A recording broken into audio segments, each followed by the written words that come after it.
Let me put one of those in there. Give me some sugar.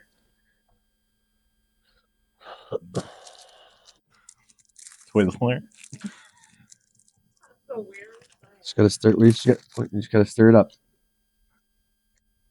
This might work better. I don't think that tastes that good. I don't recommend that one. Not at all. Cheers. Cheers.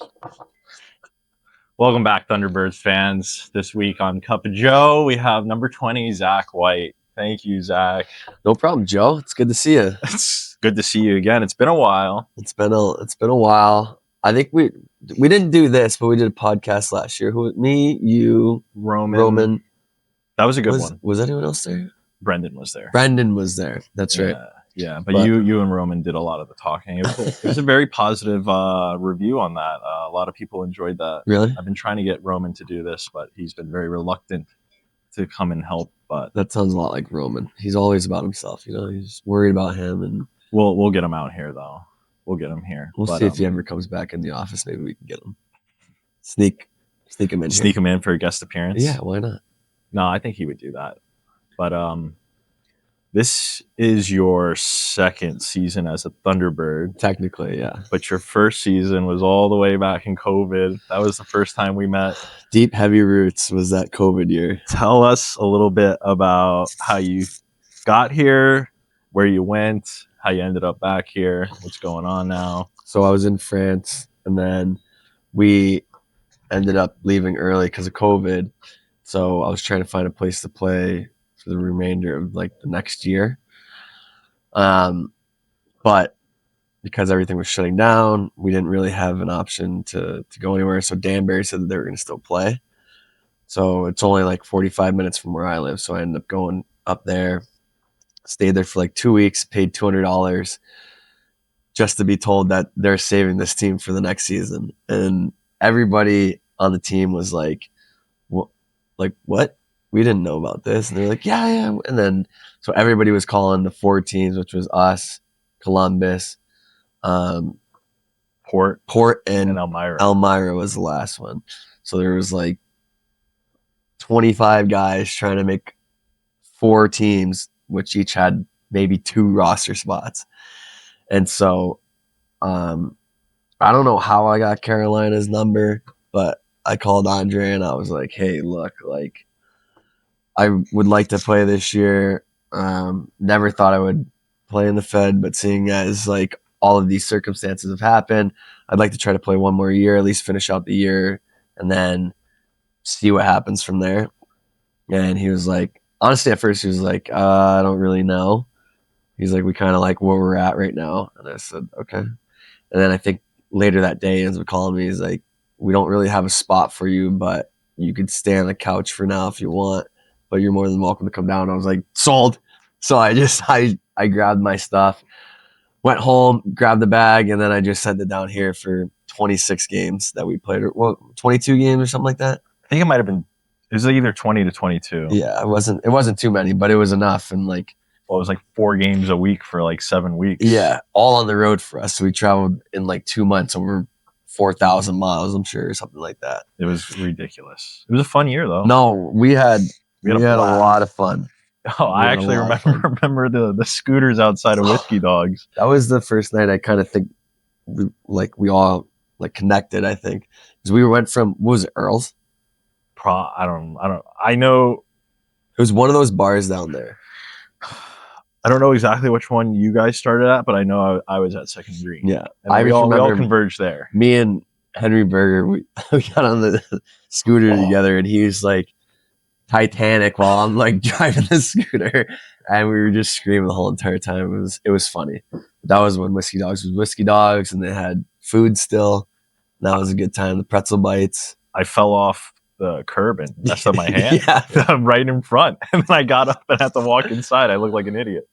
But I mean, yeah, COVID year was a lot better than I thought it would be. Obviously, like, you only hear stories about the Fed, especially now. There's a lot of talk about how much better it's gotten, and even from when I was here to the last, 5 or so years, call it 6 almost, that I haven't been here.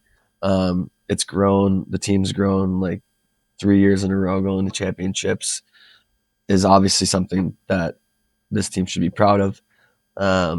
But yeah, ultimately coming back, it was easy for me. I didn't really have a chance playing in the coast anymore, and so that's why I was like, I'd rather just play with some of my friends and have fun. And I enjoy it down here, so it's nice. I did find it funny that you thought COVID was going to be your last year playing hockey, and then you went off to go play 3 years in the coast. Not a big deal, but I guess I do say that every summer, but I mean, it's a lot. Like, Well, and it's hard to change out of that routine. Like you've been doing it since, I've been skating since I was 2, right? So it's like your whole life, and it's like you have to retire from one life and then start a whole new life as a civilian after that, and it's like it's scary because you're used to doing something a certain way for X amount of years, Yeah. and now it's like, okay, well, now you got to change that.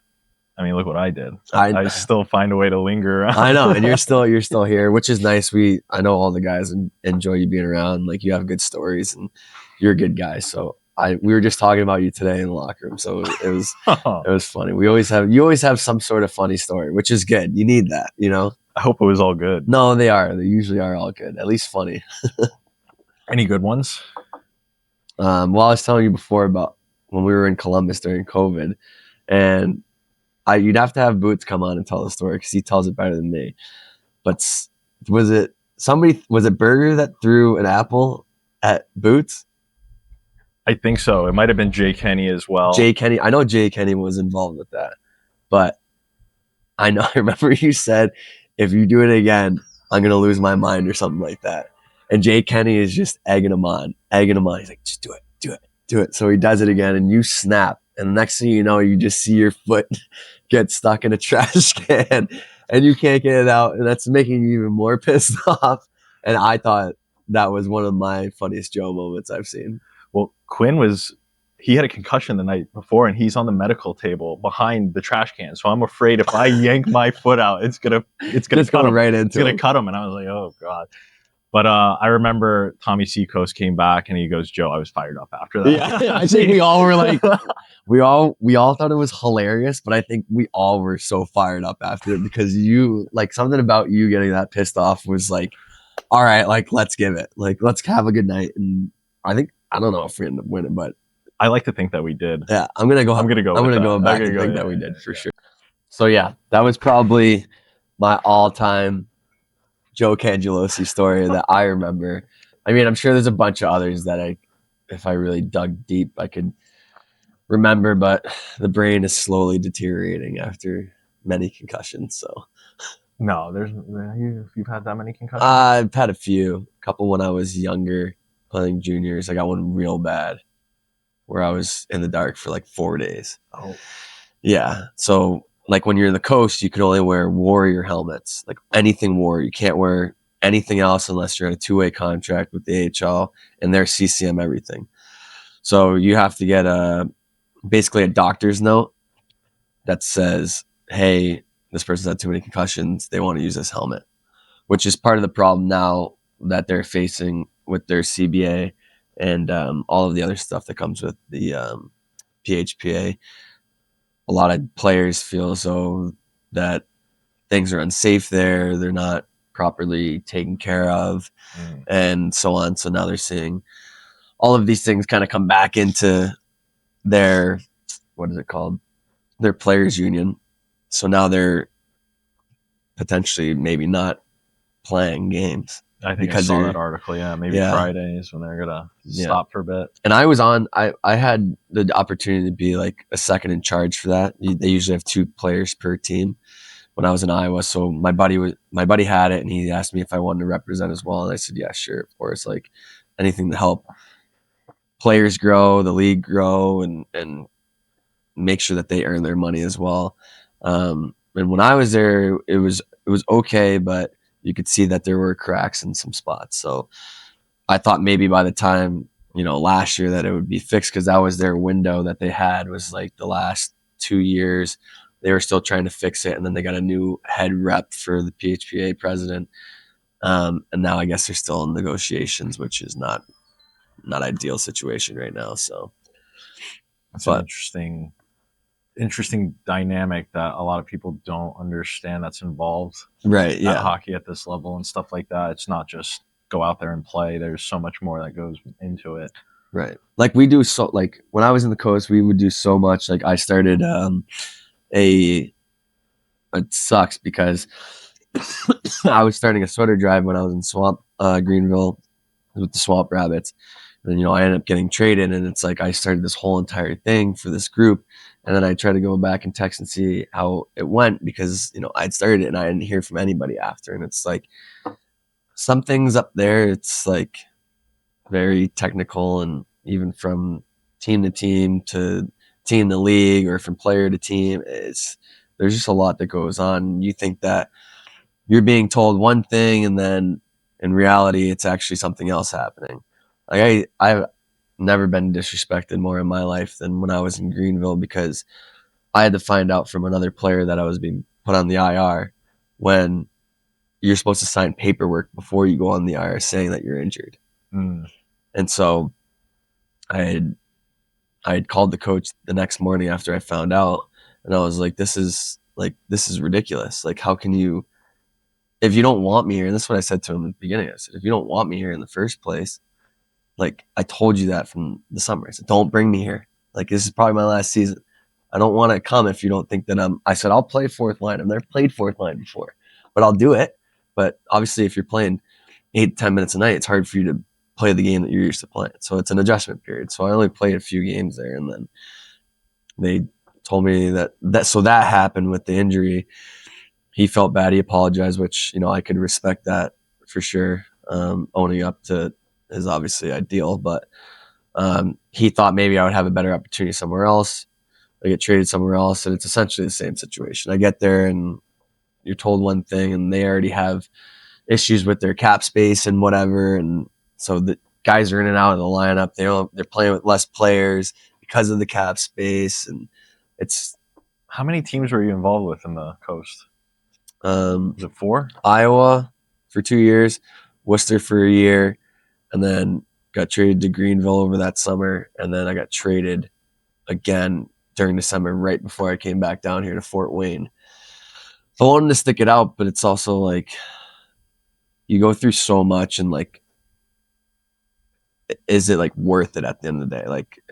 I'm Consistency is a little bit more comfortable. Yeah, and it's not. It's that, and it's the fact of like you having to like change where you are. Like I went from warm weather for the most part of the year to then going back to cold weather, and then it's like you don't know anyone really. Like I knew some guys around the league because I played against them when I was in Iowa still, but even then it's hard to groove with a team that already went through camp together and has played, a quarter of the season already together. They've been through battles where you're just like coming in, and it's like a lot. And if you don't gel with them, then obviously it's not going to be a good time. At the end of the day, like I always said, if it feels like a job, then I don't want to be here anymore. Like I want to do it because I love to do it still. Yeah.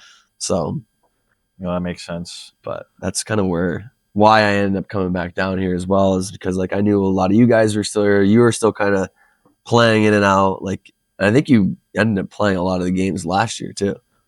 I think like when I was here, you were still playing. I started in the beginning of December, and I think you came in like 2 weeks after. Like right around went this to time. Mississippi. Yeah. Was your first weekend back with us. Right. So, and then I played up until March, and then played the last weekend in Monroe. And that was my season last year. Yeah, I got COVID, so you had to go. Sorry. I knew that you were not happy about that one. At the time, I don't think I was. But, Boots was talking about that one. But no, yeah, I mean, it's been great. I love it down here, and there's a lot of good people, and I made a lot of good connections with people inside the rink, outside the rink. So I enjoy it down here. That's why I kind of decided to say, you know what, like I had my fun on the coast. Not saying I can't play there anymore, but at me, like I've exceeded expectations like tremendously, right? Like I came from a small city in Connecticut where hockey is big now, but then it wasn't as big. And it's just like you see how it's grown now, like in all these prep schools, and like they're big names now in Connecticut, where you're like, I didn't realize that was a big deal back then. Yeah. So it's definitely cool, and it was in the video game, so like like I don't need to create my own player, like I could play as myself. So it's like things like that I've never thought that I would be able to do. NHL affiliated, like it would have been cool to play in the AHL, but I mean, I'm definitely happy with where I've been. So I think retiring at, most likely at the end of the year, like I could hang my hat on my career. So it's been good. It's always interesting to look back to see the way the journey played out, and to see things have played out the way it's supposed to be, and you're right where you're supposed to be at. Yeah, I mean, I agree, and like the only regret I would say probably is like leaving from Iowa, because that was like a home for me, kind of like how this was when I came to COVID. Like I was accepted, except sometimes Andre would give it to me, which very fair, but he did have very high standards though. Yeah, which is okay. I like that. Like and now he's got 2 Stanley Cups. Then that's why he's got 2 Stanley Cups, right? So I mean, that's just the way it is, and I respect that about him. Like I want to be held to a higher standard, and I want me to hold myself that way, and I try to do the same for a team. Now sometimes does it get misconstrued as me being a jerk? Yeah, probably, but it's only out of like passion and how much I care and I want to win.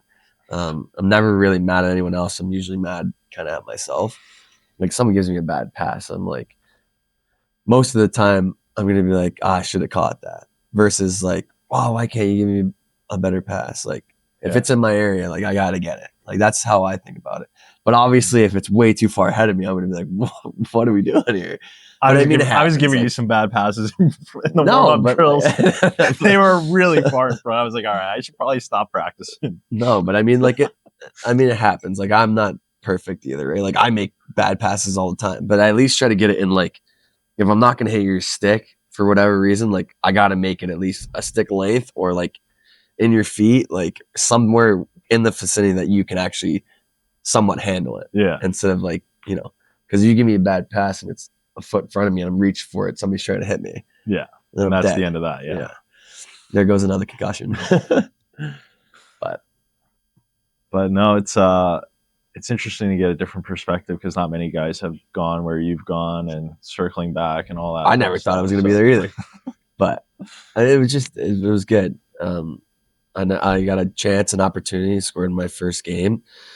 Thought I would play more, and then the next night I play 7 minutes, right? And then like I get what a lot of guys go through. Like I've been in situations where I play 23, 24 minutes in the coast, and then 2 years later, now I'm playing 8 to 10 minutes, and it's hard, right? Because now you're trying to change your role and fit into a team that needs you to play a certain role, and like I'm okay with that. But at the end of the day, like it's hard having the expectation that I should still be a 40-point scorer when you're playing fourth line minutes. It's not, you can't really do that. Yeah. It's very hard. And like when I was in Worcester, I would kind of be in and out of the lineup. I'd play third, fourth line. Guys would get called up, and then, obviously you need guys to move up in your lineup. So I would finally start to move up, and then the correlation, like I'm playing better, I'm producing a little bit more, like, and then they come back, and then it's like the trickle down effect. Yeah. Where then you're going back into the third, fourth line, like you're not playing as many minutes, less puck touches. And so it's a little more complicated, but I enjoyed it, and I can't say that I'm mad or I regret too much. I think I should have stayed in Iowa because that was where I was doing good in, but I mean, everything happens for a reason at the end of the day. So, and I do enjoy being here. At some point, Boots and everybody else who was asking me to come back, I probably would have. I don't know if I would have as soon. Like if I was still in Iowa today, I would probably try to play until the wheels fall off and then come here. But I mean, like I said, everything happens for a reason. So, but I enjoy it so far. It's been good. Well, we're glad that you're here. Are you? I am. Because I mean, like you said before, like everybody's kind of like trickled away where realistically for me, from who I play with, it's only you, Boots, Pesty, Sally. Yeah. from that era, and like now everybody's been new. Yeah. And you know me, I'm a little more quiet and Yeah, reserved, so you are a reserved guy. I don't really, talk to the new guys too much. So it takes me a while to open up to them. That's why my interview with Mikey was brutal. But well, even Gus was pretty good too because I met him the year after. So like, yeah, he was you've somebody I'm more been familiar around. with. Yeah. So yeah, it takes a while. But so yeah, having to see all the new guys, It's always tough. difficult Yeah. for me. But Well, yeah, I get through it. you're a smart guy. You're a meta guy now, so Oh god. I had to throw one in there. No, that's fine. Apparently, people got comments about different stuff. Decided to change some stuff up, and Hey, that's all right. You got to do what's best for you at the end of the day, and that's what even being here, like for my career, I felt that this was just the best spot. Like everyone likes me here, and I'm able to work a little extra, make a little extra money on the side, so it's easy for me to be like, okay, well, why wouldn't I want to like come back and stay and hang out and see people that I enjoy and like to be around. So well, just like you mentioned earlier too about like us having that type of routine for so long, yeah, like me sticking around here and working on the business end kind of kept me around something that I was familiar with. right.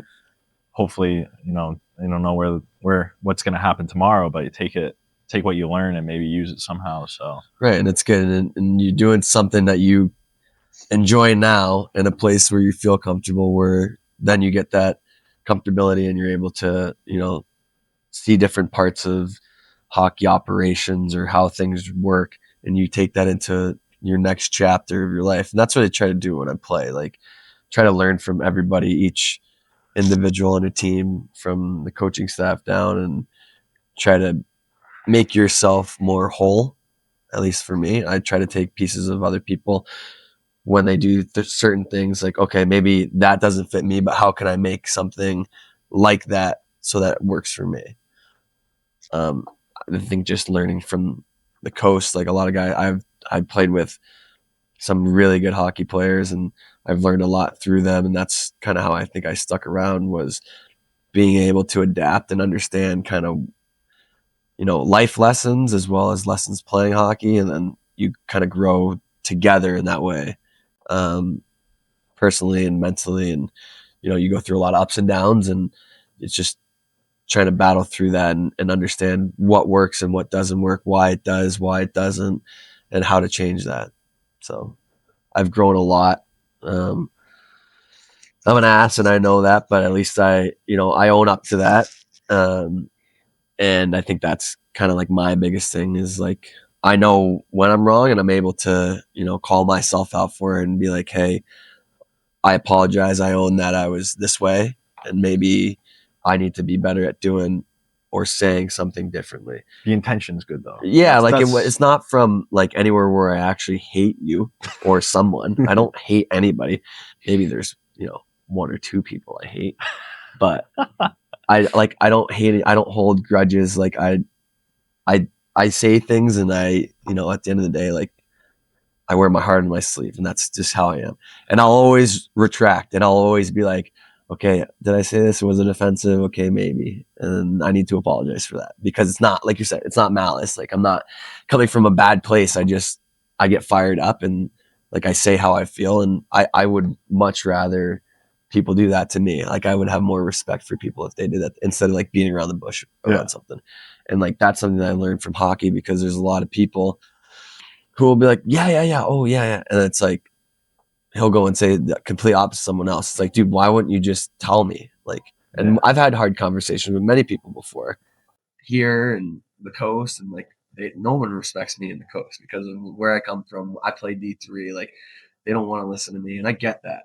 But like, you're not always right. You know what I mean? That's what I've learned growing up. And so, I don't know. You learn a lot of life lessons playing this game, I'm sure, playing any sport. But definitely, in the mental side of it, it is tough, but you learn how to grow through that, and transition it into your everyday life to make it so that you're not, you know, always feeling down, or upset or depressed, or whatever. Like, the mental health part of this game can cause a lot of trauma, and it leads to a lot of bad things. But it's And we've all been there. Like I've been there for sure. In Iowa, I was there, and you learn that, okay, why did this happen? Like, what can I change to make this never happen again? And you just start to piece together the little things in your life that you do enjoy, and you get there and you realize, okay, this is what makes me happy. And there was a time where I wasn't going to play again, and after Iowa, and I was like, well, I enjoy it. Like I still feel pretty good. Yeah, I've had some injuries, but I still feel good. So why would I sacrifice, doing something I could only do for such a short period of time? And I always said when I get to 30, then I'll probably be done. So now I'm at 30, and this 99% my last season. But like I said, you live, you learn, and you grow, and that's kind of the life lessons that I've learned from the play. I don't know how I got on that, but I got on that. So sorry. No, don't apologize. I think that was a great point of view about stuff. And like I said, I think you've been pointing out a lot of stuff that a lot of people overlook and don't really think about what we deal with. And I just appreciate your point of view on that. Yeah, I mean, I'm always willing to help or talk or do whatever I can to, whether it's community or teammates. Or, yeah, no, you've always been a good teammate and a good guy. So well, I like, appreciate that. you have. Like I said, I know how I am, but like my thing is at least I know so that I can then either change it or I could. You have to know who you're talking to at the end of the day, right? Like if I don't know that this person is going to react this way, then I'm gonna say it in a way that I'm not being a jerk. Yeah. But if I'm talking to like Kramer or 40 or Boots, like I know that I can be like, hey, like, what are you doing? Like, why are you doing this? And I know that their response is going to be like, well, if I did this, and I was thinking, and I'm like, okay, that makes sense, right? Like I can be a little more harder on them because I know how they're going to react, and they know it's not coming from a bad place. It's just me trying to understand like what their thought process was. And I think that's where, if you don't understand the person you're talking to, they then in turn are like, oh my God, like what did I do wrong? And then they start overthinking, and then it like can lead into a trickle effect into their life. And it's like, I don't want that. Like I want to make sure that I'm understood in my point, but again, certain people you can say it a certain way too. So yeah. Well, I want to thank you for your time today. Appreciate you coming in. Yep. I think a lot of people learned a lot of different things today. This was a long one, but no, we appreciate it. No, this is great. All right, thanks, Thunderbirds fans. Merry Christmas. Cheers. And we'll see you next week.